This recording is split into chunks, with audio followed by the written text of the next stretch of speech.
La apariencia de sus rostros testifica contra ellos, porque como Sodoma publican su pecado, no lo disimulan.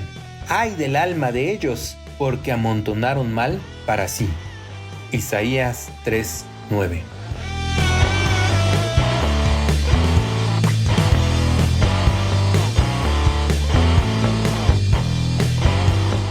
¿Qué dice Dios sobre el orgullo LGBTIQA+? Primer apartado. ¿Qué es la teología queer?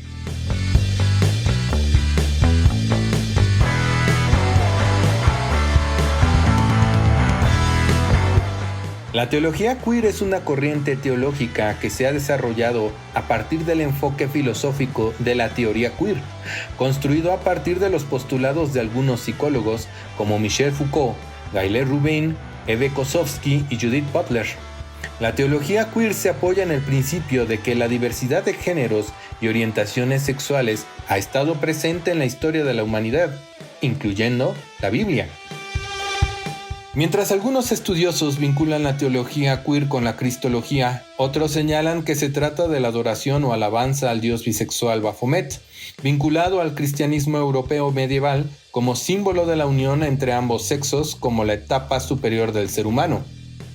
El término de teología queer puede entenderse como una teología realizada por y para las personas del colectivo LGBTIQA+, centrándose en sus necesidades específicas, al mismo tiempo que se opone deliberadamente a las normas sociales y culturales con respecto al género y la sexualidad, y que desafía o deconstruye los límites, particularmente con respecto a la identidad sexual y de género. El Dr. Ángel Méndez, académico del Departamento de Ciencias Religiosas de la Universidad Iberoamericana en la Ciudad de México, sostiene que un Dios que sale de su trascendentalismo, de un Dios completamente distante, a hacerse un Dios que se encarna y que es íntimo con nosotros, un Dios que sale del closet de la indiferencia, a un Dios que le importa, que quiere estar a nuestro lado y que desea intimar con nosotros. Además, agrega, Dios sale del closet o Dios fuera del closet es una forma de provocar el pensamiento y de más o menos hablar de un Dios que sale de esta idea de un patriarcado a uno que se abre a la comunidad, un Dios sobre todo hacia las mujeres, hacia los otros que son marginados de la sociedad y religiones. En un artículo leído en la Conferencia de Hombres Modernos en 1967, titulado como Jesús, la revelación de Dios, Hugh William Montefiore afirmó lo siguiente: los hombres generalmente permanecen solteros por 3 razones: porque no pueden permitirse el lujo de casarse o porque no hay chicas para casarse. Ninguno de estos factores debe haber disuadido a Jesús, o porque no le convenía casarse a la luz de su vocación. Ya lo hemos descartado durante los años ocultos de la vida de Jesús, o porque son de naturaleza homosexual, en la medida en que las mujeres no son especialmente atractivas para él. La explicación homosexual es una que no podemos ignorar. En este sentido, es importante mencionar que Montefiore encuentra la explicación que nuestro Señor Jesucristo era homosexual y es consistente, según él, con su identificación con los pobres y oprimidos. Todos los evangelios sinópticos muestran a Jesús en una relación cercana con los forasteros y los no amados, publicanos y pecadores, prostitutas y delincuentes que se encuentran entre sus conocidos y compañeros. Si Jesús fuera de una naturaleza homosexual, y esta es la verdadera explicación de su estado de celibato, esto sería una prueba más de la autoidentificación de Dios con aquellos que son inaceptables para los defensores del establishment o el establecimiento y las convenciones sociales. En el año de 1963, la Sociedad de Amigos en Inglaterra permitió que algunos líderes fueran gays practicantes. Más tarde, en el año de 1968, se fundó la Iglesia Comunidad Metropolitana en California por el ex pastor pentecostal Troy Perry, quien dejó a su esposa y se unió en matrimonio con su amante, hombre. En el año de 1972, la Iglesia Unida de Cristo, que es una congregación perteneciente a la Iglesia Luterana, ordenaron a los primeros clérigos abiertamente homosexuales para luego, más adelante en el año de 2003, ordenar a los primeros ministros transexuales, no sin antes aprobar el matrimonio igualitario. En el año de 1999, la Iglesia de Inglaterra ordena al primer obispo abiertamente gay, y para el año de 2005, esa misma Iglesia ordena al primer obispo transgénero de Europa. En el año de 2021, el Concilio de la Iglesia Metodista Unida de Estados Unidos publicó un comunicado donde dice que el término no binario es un término de uso común para las personas cuya identidad de género queda fuera del binario hombre-mujer. De hecho, a partir de ese mismo año, la denominación aprobó el uso de la terminología no binario para utilizarse en sus papeletas de bienvenida. Sin embargo, desde el año 2015, esta denominación ha estado ordenando a ministras y pastores gays, lesbianas y transexuales. Apartado 2. ¿Qué dice la Biblia sobre el término no binario? La Biblia es muy clara y contundente con respecto a este término cuando dice: y creó Dios al hombre a su imagen, a imagen de Dios lo creó, varón y hembra los creó. Génesis 1:27. En este pasaje podemos darnos cuenta que para Dios no puede existir algo como un género no binario. Sobre la homosexualidad y el lesbianismo. Muchas iglesias que actualmente se presentan como iglesias incluyentes dicen que el pecado de los pueblos de Sodoma y Gomorra no fue la homosexualidad, sino que fue la falta de empatía, la no hospitalidad hacia los mensajeros de Dios. Sin embargo, cuando realizamos una lectura detallada de los pasajes, nos percatamos que la apreciación de este grupo es errónea. En el libro de Génesis, en su capítulo 19, vemos la historia de la destrucción de Sodoma y Gomorra, y es muy interesante ver cómo Lot insiste a los ángeles para que se queden en su casa y les prepara un banquete, y de ahí se describe lo siguiente: pero antes que se acostaran, rodearon la casa a los hombres de la ciudad, los habitantes de Sodoma. Todo el pueblo, desde el más joven hasta el más viejo, rodearon la casa. Y llamaron a Lot y le dijeron a gritos: ¿dónde están los hombres que vinieron a tu casa esta noche? Sácalos para que los conozcamos. Entonces Lot salió a la puerta y después de cerrarla tras de sí les dijo: os ruego, hermanos míos, que no hagáis tal maldad. Mirad, yo tengo 2 hijas que aún son vírgenes. Os las traeré y podréis hacer con ellas lo que bien os parezca. Solo que a estos huéspedes no les hagáis nada, pues han venido a refugiarse bajo mi tejado. Ellos respondieron: quítate de ahí. Y añadieron: este vino aquí para residir como forastero, y ahora ¿habrá de erigirse como juez? Ahora te haremos a ti más daño que a ellos. Enseguida comenzaron a forcejear con Lot, y se acercaron para romper la puerta. Pero los huéspedes alargaron la mano, metieron a Lot en la casa con ellos y cerraron la puerta. Génesis 19, 4-9. Podemos darnos cuenta de que el verdadero pecado de los varones de Sodoma fue la homosexualidad, porque por eso Lot sale de su casa y trata de dialogar con los pobladores, pero ellos se sienten ofendidos por la propuesta de que mejor se les dieren a las hijas de Lot, y sabiendo que se encuentran haciendo algo indebido, lo amenazan diciéndole: este vino aquí para residir como forastero, y ahora ¿habrá de erigirse como juez?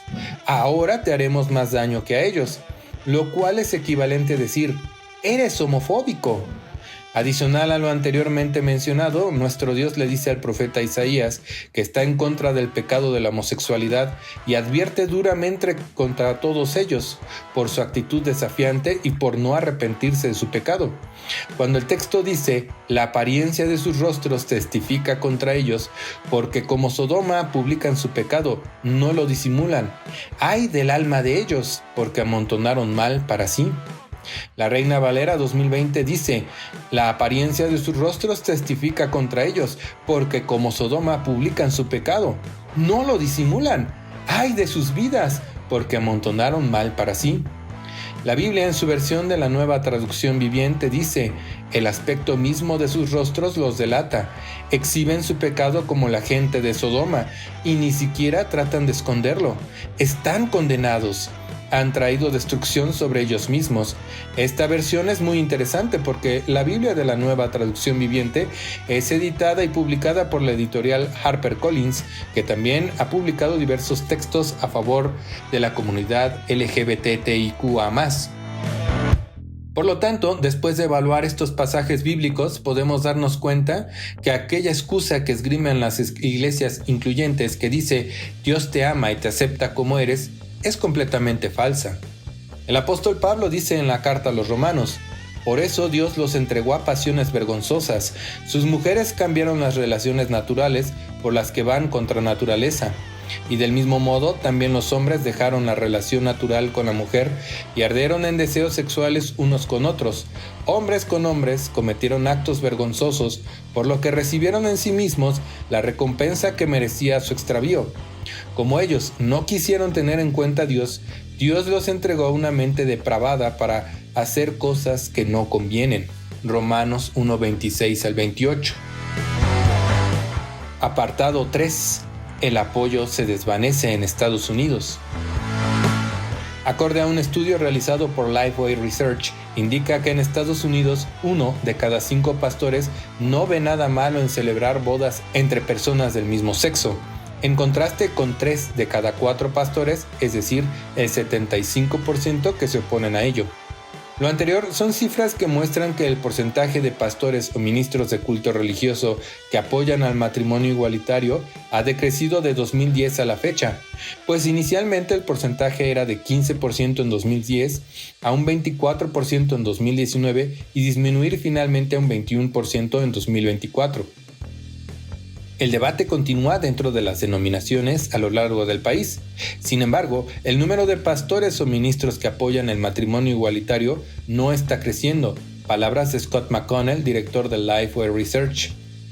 Las denominaciones que más apoyan el matrimonio igualitario son la Iglesia Metodista con un 53%, le siguen las iglesias presbiterianas, tanto nacionales como reformadas, con un 36%, la Iglesia Luterana con un 34%, el Movimiento Restauracionista con un 8%, los no denominacionales con un 5%, la Iglesia Bautista con un 4% y finalmente las congregaciones pentecostales con un 1%. ¿Qué pasa en México? En el mes de abril del año 2024, el Senado de México aprobó varias reformas al Código Penal Federal para sancionar con cárcel y multas las llamadas terapias de conversión sexual, equiparándolas con actos de tortura. Las penas van de 2 a 6 años de prisión si la persona afectada es un menor de edad o de 18 años, adulto mayor o persona con alguna discapacidad. Asimismo, contempla la suspensión de la celebración de cultos religiosos a los templos y o ministros de cultos religiosos que se opongan a celebrar una unión entre personas del mismo sexo. La reforma al artículo 29 de la Ley de Asociaciones Religiosas y Culto Público dice lo siguiente: las libertades de las personas no son ilimitadas, por lo que la libertad de creencias y la libertad de expresión tienen sus límites en los derechos de terceros. Por ello, es totalmente inconstitucional e ilegítimo que se ejerzan actos de discriminación o se profieran expresiones que denigran a las personas en razón de su identidad sexual o expresión de género. Con independencia del culto y creencias de las personas, debe prevalecer el respeto a los derechos humanos y el respeto a terceros. En consecuencia, tanto las organizaciones religiosas como los ministros de culto deben indefectiblemente respetar tales principios. Para nadie es sorpresa que la población de la diversidad sexual, como grupo vulnerable, enfrenta críticas de discriminación desde el púlpito o en los espacios donde se ejerce autoridad de alguna de las asociaciones religiosas o de los ministros de culto. En el caso particular, no se debe soslayar el poder espiritual que se ejerce sobre una grey religiosa. Si las expresiones del ministro de dicho credo religioso incitan directa o indirectamente al odio y discriminación por las personas de diversidad sexual, son expresiones que se pueden potenciar en el ámbito doméstico y del hogar, que llevan incluso a que las personas sean rechazadas no solo por la comunidad religiosa, sino en el propio seno familiar. Tampoco se debe soslayar el poder terrenal del que gozan las asociaciones religiosas y que constituyen de facto una oposición a los logros y a la lucha por los derechos de la población de la diversidad sexual. Es por ello que se propone sancionar cuando se cometan actos de discriminación en contra de las personas por el solo hecho de pensar y ser diferentes. Estas reformas entraron en vigor el 8 de junio de 2024, es decir, 5 días antes de la publicación de este video. ¿Cuál es la postura del próximo gobierno de México? El pasado 2 de junio, México celebró una jornada electoral donde se eligió a la primera presidenta de México y de toda la zona norte del continente americano. Su nombre, Claudia Sheinbaum. Durante su gestión como jefa de gobierno de la Ciudad de México, Claudia se mostró especialmente a favor de la comunidad LGBTIQA+, por lo que vale la pena preguntarse, ¿cuál es la postura para el próximo gobierno de México? El 17 de mayo de este año, la entonces candidata por la presidencia, Claudia Sheinbaum, publicó un video en el marco del Día Internacional contra la Homofobia, Lesbofobia, Bifobia y Transfobia, donde expresó: "Estoy convencida de que no hay transformación sin ampliación de derechos para todas las personas", y luego agregó: "Por eso, aprovechando la ocasión del 17 de mayo, Día Nacional e Internacional en contra de las LGBTI-fobias, así declarado también por nuestro presidente en 2019, quiero refrendar nuestro compromiso con seguir reconociendo y materializando todos los derechos para todas las personas".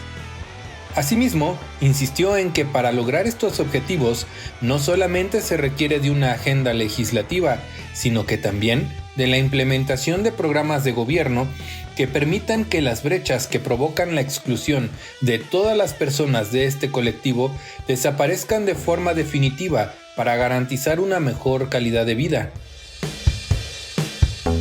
¿Cuál es nuestra postura? Invitamos a todas las personas que sean gays, lesbianas, transexuales, etc., a que conozcan al Dios que está en la Biblia.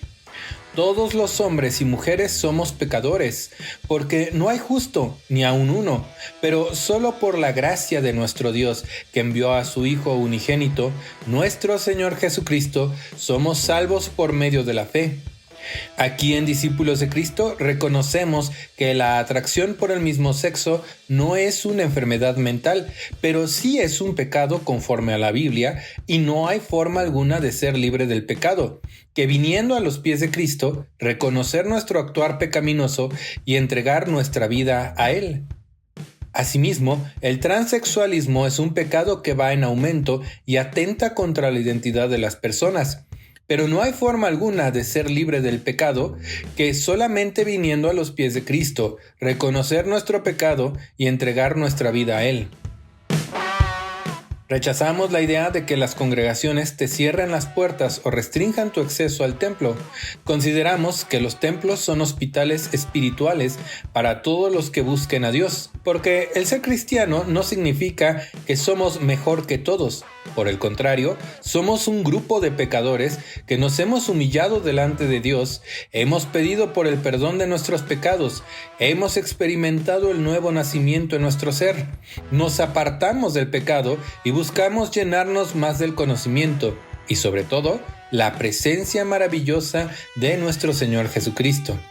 Te invitamos a conocer al Dios verdadero, al Dios lleno de amor, pero que también es juez justo y creador de todo lo que vemos.